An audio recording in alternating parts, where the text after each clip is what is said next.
DS classes में आप सभी स्टूडेंट का स्वागत है। मैं हूं दीपिका साहू और आप सभी के लिए लेकर आई हूं हाफ ईयरली का सॉल्विंग पेपर। जैसे कि आप सभी देख सकते हैं, आज हम लोग बात कर रहे हैं हाफ ईयरली एग्जाम के सॉल्विंग पेपर की सब्जेक्ट इंग्लिश, और ये कितने नंबर का आता है? मैक्सिमम 75 नंबर का आता है, ठीक है। एंड टाइम पीरियड आपको दिया जाता है कितना? 3 आवर, ठीक है। सबसे पहले हम देखेंगे सेक्शन ए, रीडिंग से स्टार्ट करते हैं हम। तो देखिए, इसमें लिखा हुआ है सबसे पहले, reading the following passage and answer the question given below. जैसे कि एज यूजुअल आता है आप सभी का पेपर, वैसा ही आया है एंड वैसे ही आपको सॉल्व करना है। जो भी बच्चा देख रहा है वो वीडियो को लाइक कर दीजिएगा ताकि वीडियो आगे तक जा सके और आपके जरिए किसी और को भी बेनिफिट मिल सके। तो चलिए स्टार्ट करते हैं। देखिए, जैसे कि लिखा हुआ है, as the ruler of the planet humans like to think that it is a large creature who will emerge victorious from the struggle for survival। इसमें एक छोटे से पक्षी के बारे में बताया गया है जिसको हम बोलते हैं हमिंग वर्ड। जैसे कि आप स्क्रीन पे देख सकते हैं, उसके बारे में बताया है। और यहाँ पर मैं इंपॉर्टेंट चीज़ों की अगर बात करती हूँ तो जैसे कि इसमें लिखा है, it is bravely visible when it is in flight. जब वो फ्लाई होता है, उड़ता है, तो वो विजिबल होता है, दिखने में दिखाई देता है, बाकी होता वो बहुत छोटा है। एंड ये जो है which is found in America, ये कहाँ पाया जाता है भाई? अमेरिका में पाया जाता है और ये सबसे छोटा पक्षी माना जाता है। क्लियर? और ये अपनी एनर्जी जो है आप कहाँ से करता है? ये खाता है क्या भाई? देखना, ये नेक्टर खाता है। जैसे आप स्क्रीन पर देख सकते हैं, इसको नेक्टर बोलते हैं।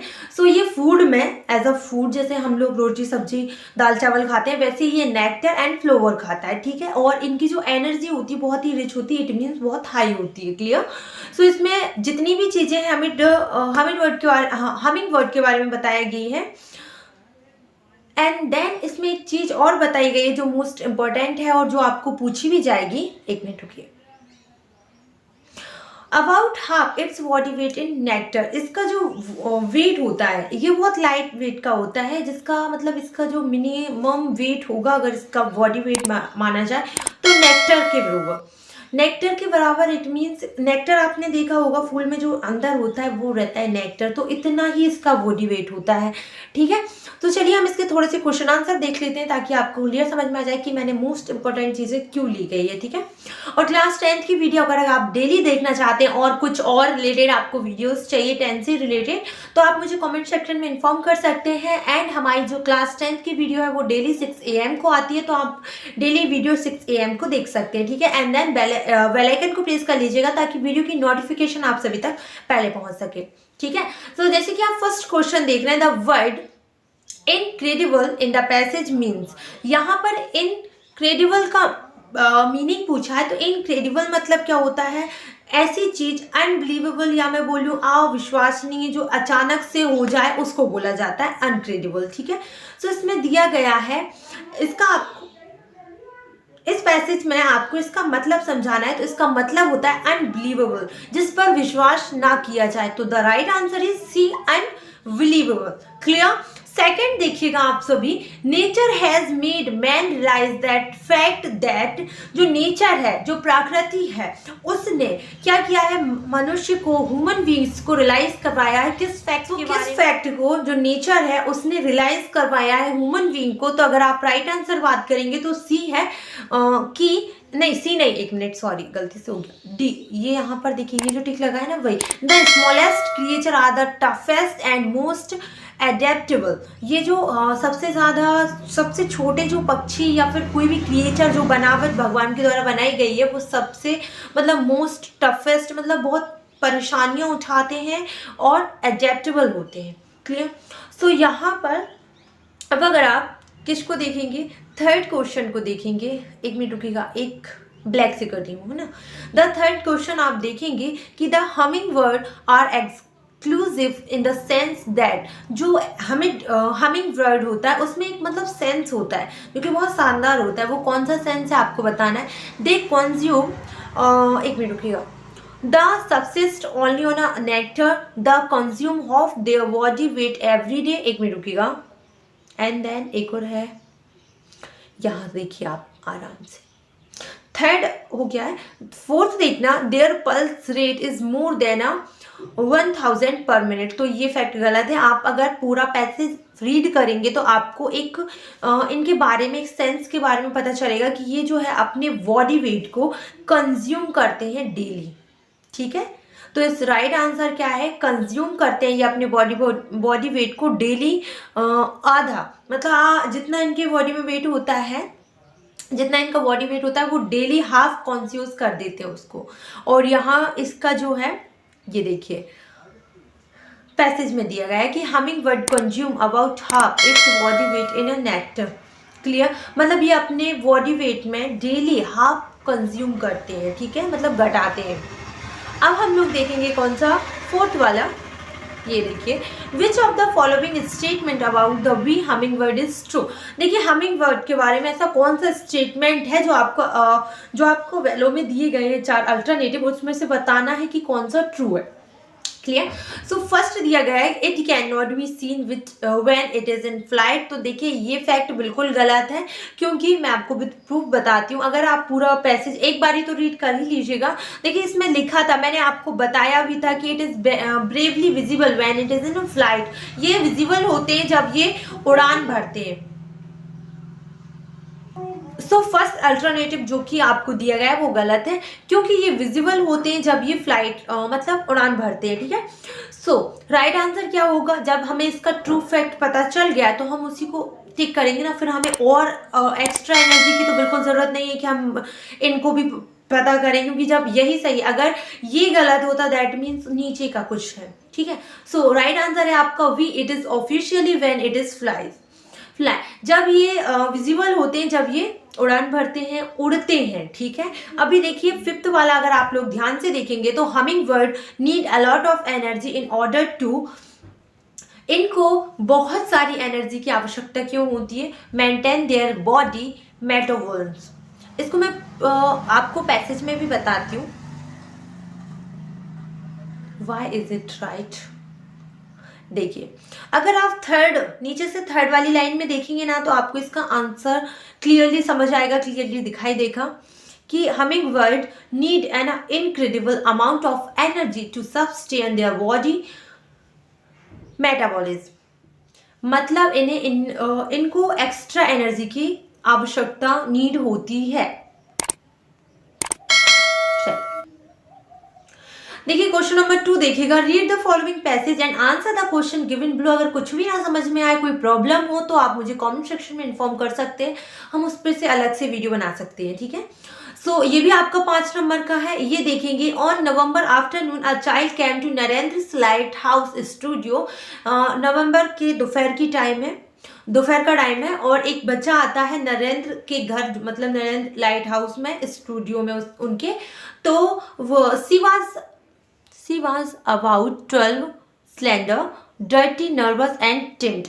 देखिए वो जो बच्ची थी, मतलब वो लड़की थी, वो लगभग मतलब 12-13 साल की लग रही थी। वो बहुत ज़्यादा डरी हुई थी, नर्वस थी और देन टिमिड थी, मतलब बहुत डरते डरते आ रही थी। In her arm she carried something, उसके आर्म में मतलब यहाँ पर भुजा पर उसने कुछ कैरी कर रखा था, कुछ था उसके हाथ पे। She was desperately afraid the ugly man, she had come to see what she had heard somewhere that this man would heal injured things। देखिए ये जो है वो बहुत ज़्यादा डरी हुई थी, बहुत ज़्यादा डरी हुई थी। वो जो अगली मैन था, मतलब बदसूरत व्यक्ति यहाँ पर नरेंद्र को बताया गया है, लेकिन बहुत ज़्यादा उस इंसान से डरी हुई थी। बट उसने कहीं से सुन रखा था, देख रखा था कि ये जो इंसान है, उसने ये सुना था कहीं से कि ये जो इंसान है वो जो इंजर्ड चीज़ें होती हैं, जो जख्मी लोग या चीज़ें होती हैं, उसको ठीक करने में सहायता करते हैं, ठीक कर देते हैं। तो the man voice was deep and kind when he spoke to her. और वो जो व्यक्ति थे नरेंद्र, उनकी आवाज़ जो थी बहुत ज़्यादा डीप थी, मतलब बातों में बहुत गहराई थी एंड बहुत काइंड व्यक्ति थे, बहुत दयालु थे। एंड देन जब वो उससे बात कर रहे थे, व्हाट इज इट चाइल्ड, वो पूछते हैं ये क्या है। She stepped towards forward timidly, that means कि बहुत ही वो डरते डरते आगे बढ़ी उनके side. And in her arms was a large white bird which was quite still. तो देखिए उसके जो आर्म है उसकी भुजा पर क्या था, एक वर्ड था, लार्ज वाइट वर्ड था, और वो बहुत ज़्यादा शांत था, which is was a quite well. And then there were stand of blood on it witness. The girl placed it in his arm. I found it, sir. It's hurt. Is it still alive? वो बोलती है उनसे कि मैंने इसको मतलब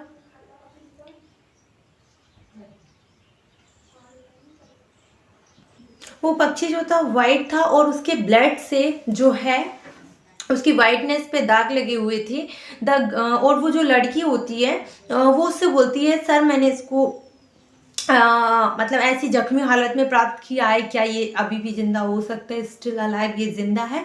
तो वो बोलता है yes yes I think so, मुझे भी लगता है। Narendra went inside with the word in his arm. और जो नरेंद्र होते हैं वो उसको अपनी आर्म पे लेकर उसको अंदर ले जाते हैं। So that was a story. अब हम इसके क्वेश्चन आंसर सॉल्व करेंगे। इसके बाद जो है इसमें वो जो नरेंद्र होता है वो उसको अंदर लेकर जाता है। The girl follow the bird fluttered. Narendra spared one of the large white wings. उसका एक विंग्स जो होता है वो उसे निकाल देता है।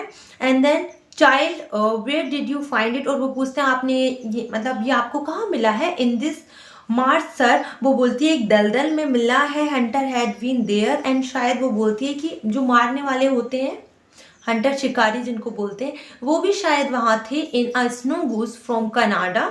And what how did it get here? And the girl's eyes were fixed on the injured bird. और उसकी आंखें सिर्फ उसी को देख रही थी। She said can you heal it sir. क्या ये ठीक हो सकता है? वो वही चीज़ बार बार रिपीट कर रही थी। और जो नरेंद्र होता है वो बोलता है यश। वी विल ट्राई, हम ट्राई करेंगे। You can help me, she had been a shot, poor thing, her leg is broken and the wing too.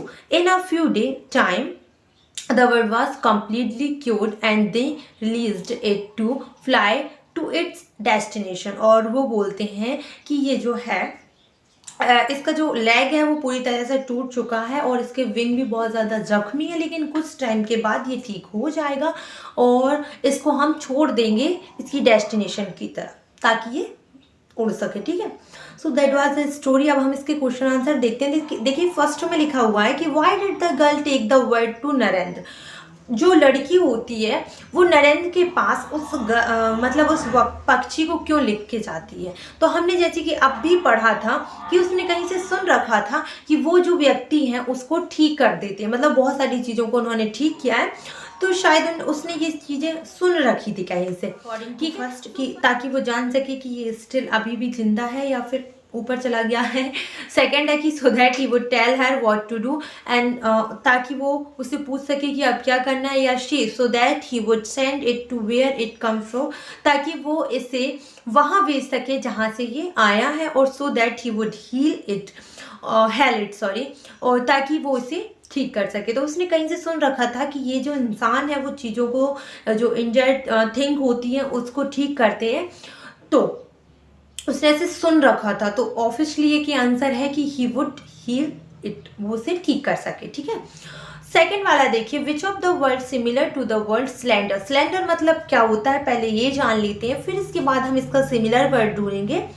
तो स्लेंडर मतलब होता है पतला, क्लियर, पतला।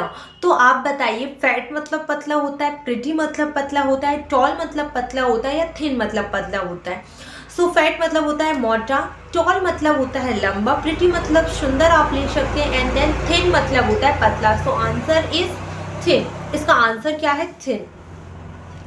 क्वेश्चन नंबर थर्ड देखिए, वेयर डिड नरेंद्र लिव। जो नरेंद्र है वो कहाँ पर रहते थे? तो हमने फर्स्ट में ही पढ़ा था कि वो जो लड़की है उसके उनके घर लेकर आ रही है। तो उनका घर क्या बोला था उन्होंने? Narendra lighthouse studio. तो हम यही खोज करेंगे कि एक भी किसी भी अल्टरनेटिव में ये दिया है क्या? दिया तो होगा। देखिए फर्स्ट है in a lighthouse, in a old cottage, या in a cabin by the marsh, in a boat. So answer क्या है? Lighthouse. सिंपल से आंसर है कि फर्स्ट ही इसका आंसर है। सो यहाँ पर अभी हम थर्ड वाला और देखते हैं। On the basis of the above passage it can be said the girl was.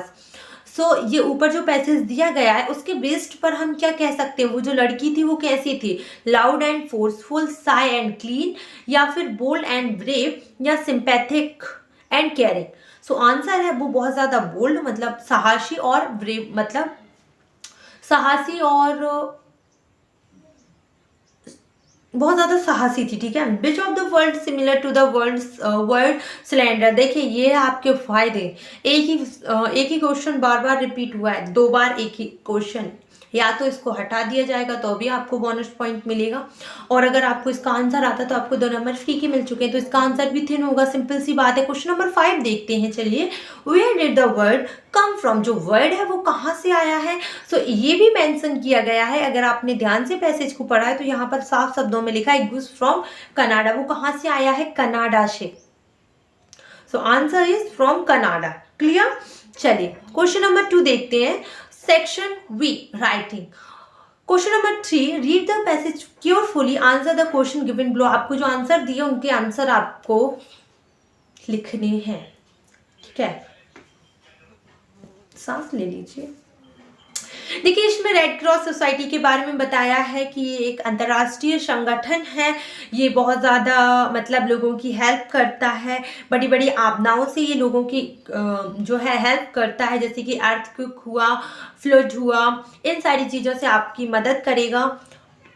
और ये कब, इसका जो संगठन है ये कब बना था, ये 1920 में बना था।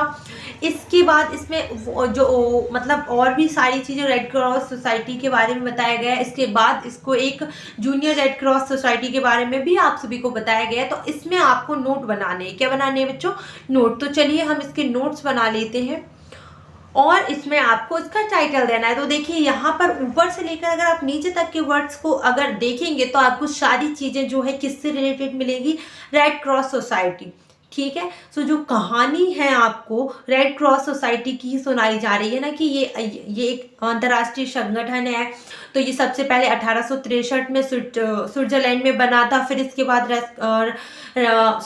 क्रॉस सोसाइटी फॉर्म में आई थी 1920 में। सो सारी चीज़ें जो है रेड क्रॉस सोसाइटी के बारे में बताई गई है। दैट मीन्स इसका टाइटल क्या हुआ, इसका टाइटल हुआ रेड क्रॉस सोसाइटी। चलिए हम इसके थोड़े से नोट्स और देख लेते हैं ताकि आपको क्लियर हो जाए।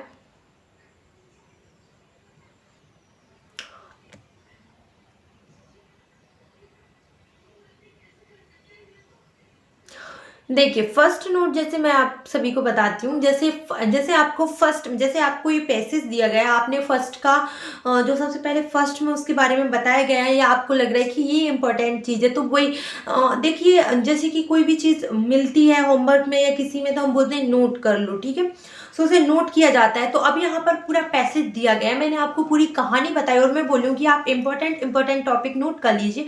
तो सिंपल सी बात है, आप इंपॉर्टेंट चीज़ें ही नोट करेंगे। तो इस प्रकार से आप उसमें भी देख सकते हैं कि जैसे फर्स्ट में कोई उसके बारे में एक इंपॉर्टेंट चीज़ बताई गई है, तो आप वो लिख लीजिए, कुछ 1-2 पॉइंट बीच का ले लीजिए, और जहाँ से डॉट स्टार्ट होता है और जहाँ को डॉट खत्म होता है वहाँ तक लिख लीजिए। ठीक है, तो जैसे मैंने फर्स्ट लिखा है, the Red Cross Society is an international organization. अगर आप फर्स्ट लाइन देखेंगे तो आपको मिल जाएगा। एंड देन मैंने सेकेंड में क्या किया है, सब पॉइंट बना के लिखे हैं, जैसे कि टू लिख दिया, जैसे मैंने नंबर 2 डाल के लिखा है कि रेड क्रॉस सोसाइटी। अब उसके बारे में बताया गया है कि वो किस चीज़ के बारे में मतलब हेल्पफुल है या क्या उसके बारे में बताया गया है। ठीक है, सो जैसे 2.1 करके, it's aim to is very noble, it's help the sick and the क्या लिखा है ये, wounded, sorry, and during wars. And then 2.3 करके लिखा है, it's help the mankind suffering from disaster like earthquake. तो ये हमारी बहुत सारी चीज़ों से हेल्प करती है, ये बहुत ज़्यादा नॉवल है और ये सिख में लोगों की मदद करती है, जैसे डिजास्टर में हो गया, अर्थक्वेक, फ्लड, इन चीज़ों से हमारी मदद करती है। तो ये सारी चीज़ें जो है रेड क्रॉस सोसाइटी के बारे में है। अगर आपको थोड़ी स्मार्टली आंसर देना ताकि आपका नंबर बिल्कुल ना कटे, तो आप इस टाइप से बना सकते हैं। और अगर आपको इस टाइप से बनाना नहीं आता है तो आप मुझे कमेंट सेक्शन में ज़रूर बताइएगा। मैं अलग से नोट समरी की वीडियोस लेकर आऊँगी आप सभी के लिए। इसमें थोड़ी सी वीडियो लॉन्ग हो जाएगी, इसी कारण मैं थोड़ी सी इन शॉर्ट में आपको बताते चल रही हूँ। ठीक है, सो अगर आपको ये नोट्स पसंद नहीं आए तो उसके अलावा भी आप, जैसे कि पैसेज में दिया है, 1 मिनट रुकिएगा, जैसे कि पैसेज में दिया है, अभी हम लोग देख रहे थे, सेक्शन बी था ना, नहीं ये नहीं, एक मिनट, ये जैसे इसमें दिया है, अगर आपको मैंने जो लिखा वो लाइन पसंद नहीं आई तो आपने फर्स्ट में ये वाली लाइन लिख ली, एक बीच की, एक ऊपर की, एक नीचे की, 3 पॉइंट हो गए। अब यहाँ पर आपको नंबर देखने की 4 नंबर का आया है नोट समरी बनाने का। तो इसमें भी आपको 2 क्वेश्चन दिया है, समरी तो आपको दिया ही नहीं है, नोट्स दिया है एंड टाइटल दिया है। तो टाइटल आपने लिख दिया, उसमें 1 नंबर तो पक्का ही है, आधा नंबर तो देंगे नहीं, बचे आपके 3 नंबर। तो 3 नंबर में कम से कम आप 4 से 5 पॉइंट बनाकर लिख दीजिए, ठीक है। तो इसमें छोटे छोटे पॉइंट लिखेंगे वो भी सही रहेगा, अगर आप सब पॉइंट बनाकर लिखेंगे तो वो तो और भी अच्छा, उसमें आपका कोई भी नंबर नहीं काटेंगे। सो ये फ्री के नंबर है, आप जितने अच्छे से करेंगे उतना अच्छा रहेगा। चलिए आगे देखते हैं हम लोग, ये हो गया ना। क्वेश्चन नंबर 4 है, you are a Jayant Sharma studying in government HS Mayana Higher Secondary School MP, write an application to your principal for the full fee conjunction। देखिए मैंने फुल फी कंजक्शन की पूरी जो एप्लीकेशन है उसकी वीडियो बना चुकी हूँ। और अगर आप इसके और में देखेंगे कि you are Atul Chauhan residing at a Gokul Dham colony Sohagpur, write a letter to your friend inviting him to attend your brother's marriage. तो ये जो है ये लेटर भी हम लोग करवा चुके हैं। अगर आप देखना चाहते हैं तो इस चीज़ की अलग से प्लेलिस्ट बना के रखिए। और अगर आपको वो चीज़ भी नहीं समझ में आ रही है या वहाँ पर प्रॉब्लम हो रही तो आप मुझे कमेंट सेक्शन में इन्फॉर्म करिए कि इसकी अलग से वीडियो आ जाएगी। इस वाले वीडियो में हम लोग ने ये वाला लिया है कि इस पे से हम जो इसमें एप्लीकेशन दी है वो हम लोगों ने करके उसका सॉल्विंग किया है, बाकी जो और है उसका सॉल्विंग नहीं किया। अगर आपको बाई चांस इसका सॉल्विंग चाहिए, मतलब लेटर चाहिए आपको, तो मुझे कमेंट सेक्शन पे इन्फॉर्म कर दीजिएगा। Thank you.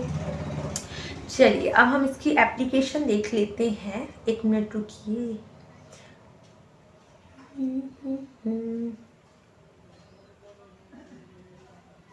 इतनी सारी हो गया है लॉन्ग वीडियो, बहुत ज़्यादा लॉन्ग जाने वाली है। तो आप मेरी मेहनत के लिए एक वीडियो को लाइक तो कर ही सकते हैं, कर ही दीजिएगा। चलिए मिल गया।